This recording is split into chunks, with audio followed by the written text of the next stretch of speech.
thank you guys for inviting me to this wonderful patient group. It's an honor to be here. Suzanne is awesome, and thank you again for the invite. Suzanne has brought so much hope into lives of so many people, and I'm here to tell you that there is hope. And having an advanced malignancy, which is what I'm going to talk about, doesn't mean that there is no hope. So my basic topic is to talk about liver tumors and personalized treatments, but feel free to stop me and ask questions. If it's too much, I can always tone it down. So when you say patients have liver tumors, your first question is, what are these liver tumors? First question you ask is, are they primary liver tumors or are they secondary liver tumors? Meaning, did the tumor arise out of the liver or did it come from somewhere else? The tumors arising out of the liver is usually liver cancers, the hepatocellular carcinomas, which often arises in the background of underlying liver disease. Secondary tumors, what do the tumors go to the liver? You have the breast, lung, colon cancers, very common. Prostate sometimes do that.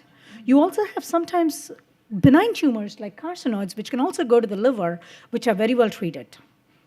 There is a lot of data these days for use of selective internal radiation, which is called Y90 therapy, which we're going to talk about in the future talks. So, the interventional radiologist will talk about it, but there are treatment options available even if the tumor has spread to the liver. But the general consensus is if there are tumors which have spread to the liver, like breast, lung, colon, patients oftentimes get chemotherapy. Make sure that they have responsive disease. They don't have a very, very rapidly progressing disease. And then they consider local liver treatments. So what are the questions you ask an oncologist? Hey, there are liver tumors. Do I get a biopsy? Because sometimes if it's primary liver tumors, like a hepatocellular carcinoma, it is based on just 2 imaging, and we normally don't even do a biopsy.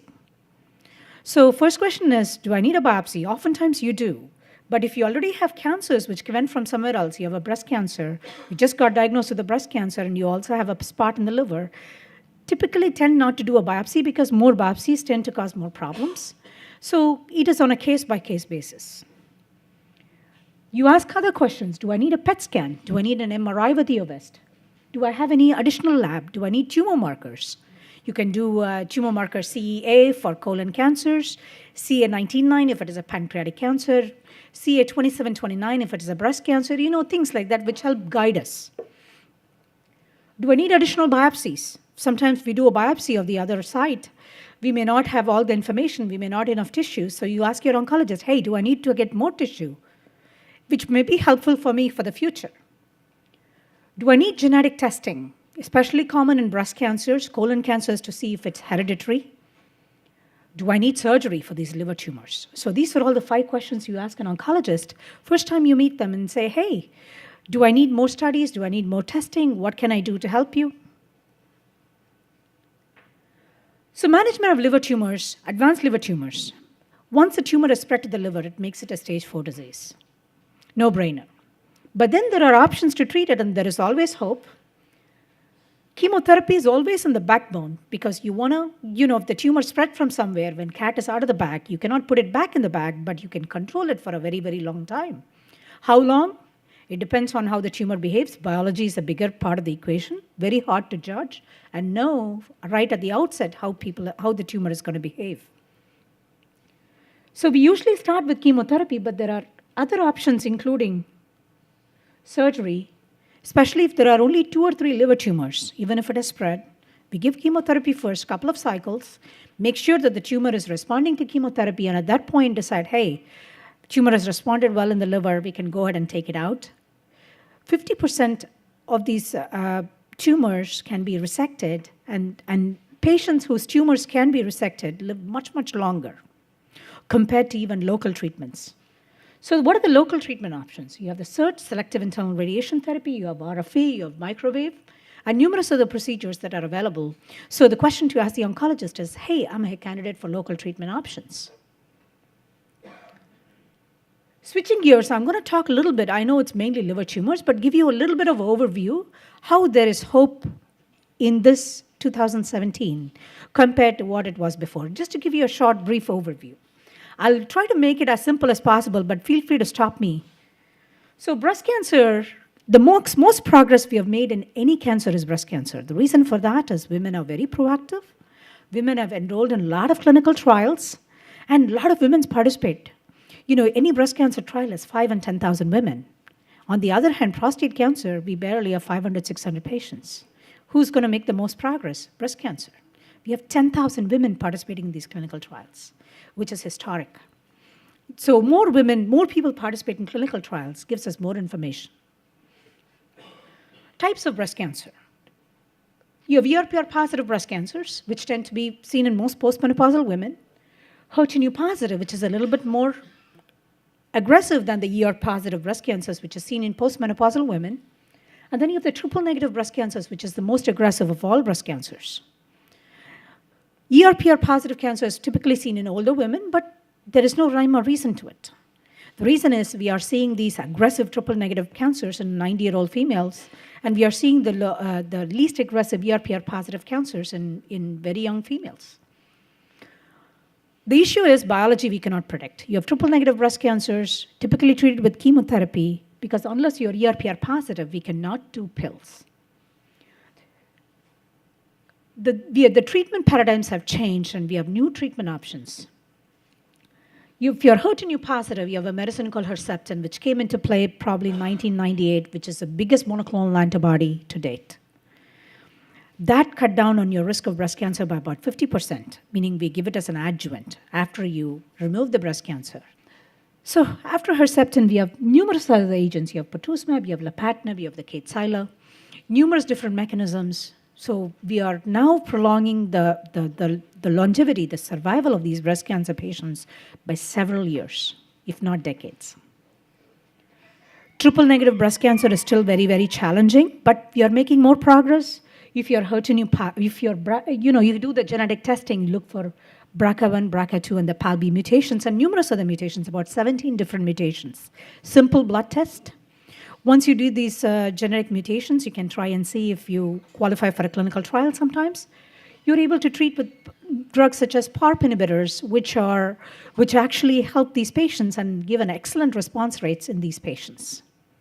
So all I'm trying to say is breast cancer, we've made a huge progress. Patients are living longer and longer. There are new treatment options. Still as challenging in terms of biology, but we have come a long way since maybe even 2000. Numerous drug options.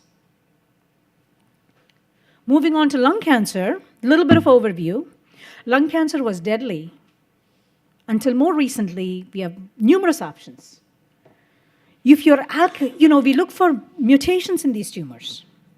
So we can actually send the tumor tissue, and we can do a testing called Foundation 1 testing, which will tell me you have this mutation, and you have this drug that we can give to treat your tumor. And obviously, if you have a driver mutation, which is what is driving your cancer, you can actually give a drug which just targets it. And patients who have such driver mutations benefit a lot. For example, if you have ALK mutation positive, you can treat with so many different drugs. So we actually have made a huge progress where we can now give a drug called brigatinib, just recently approved, which even goes to the brain. Usually the drugs we give systemically through the IV normally do not penetrate the blood-brain barrier. So usually if they have brain mets, we usually give radiation and things like that. But we are now getting drugs which actually penetrate the drug-brain barrier, so much so that these patients respond. The survival 1 year is 74%, unheard of in a first-line drug, which means that if your clinical trial, you're getting a survival of 74% in 1 year.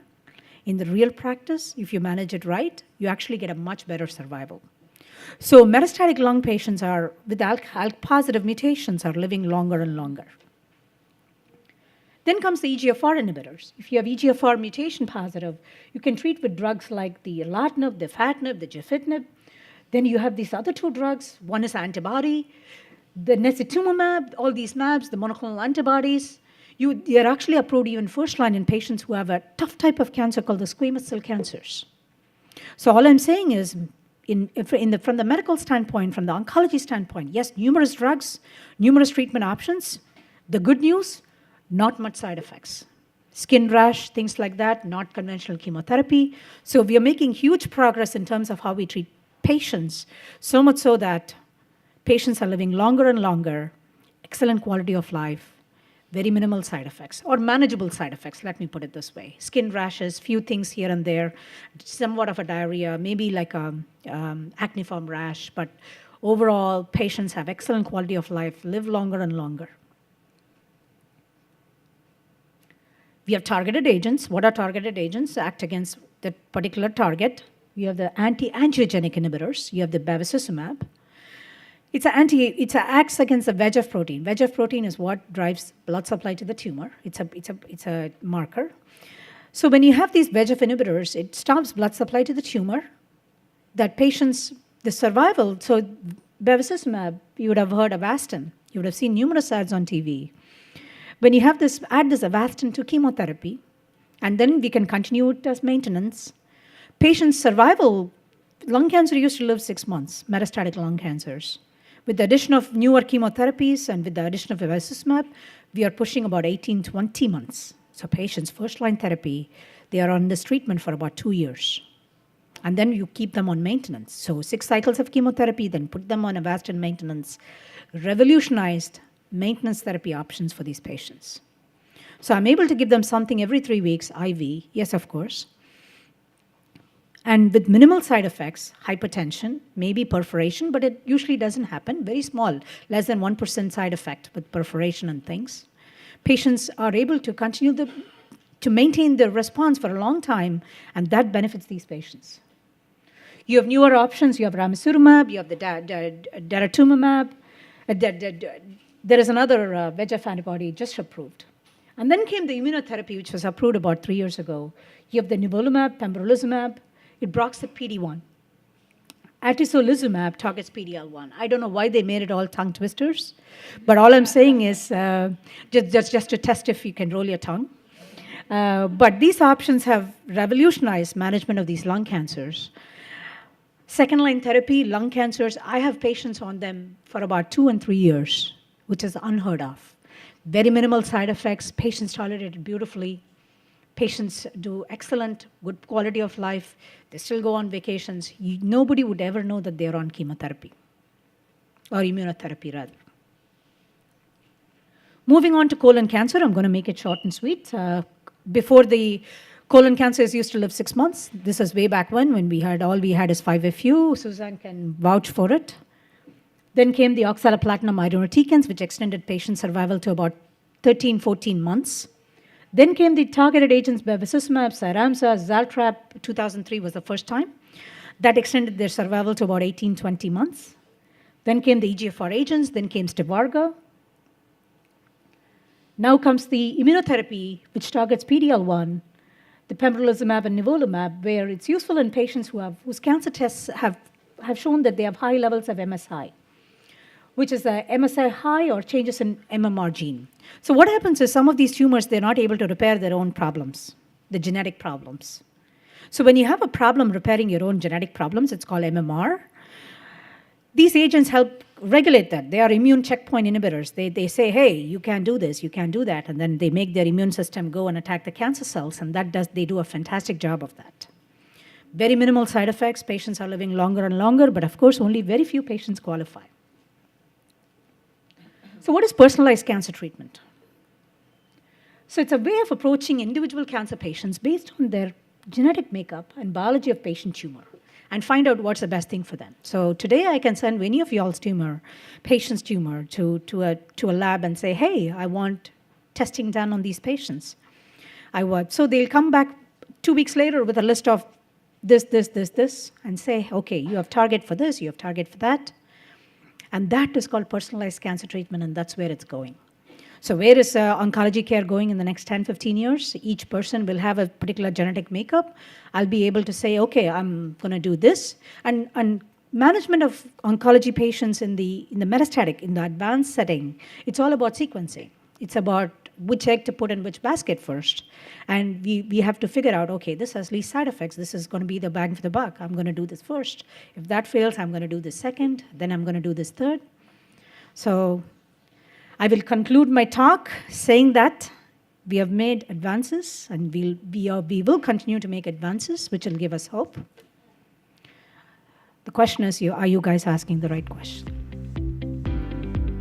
Thank you.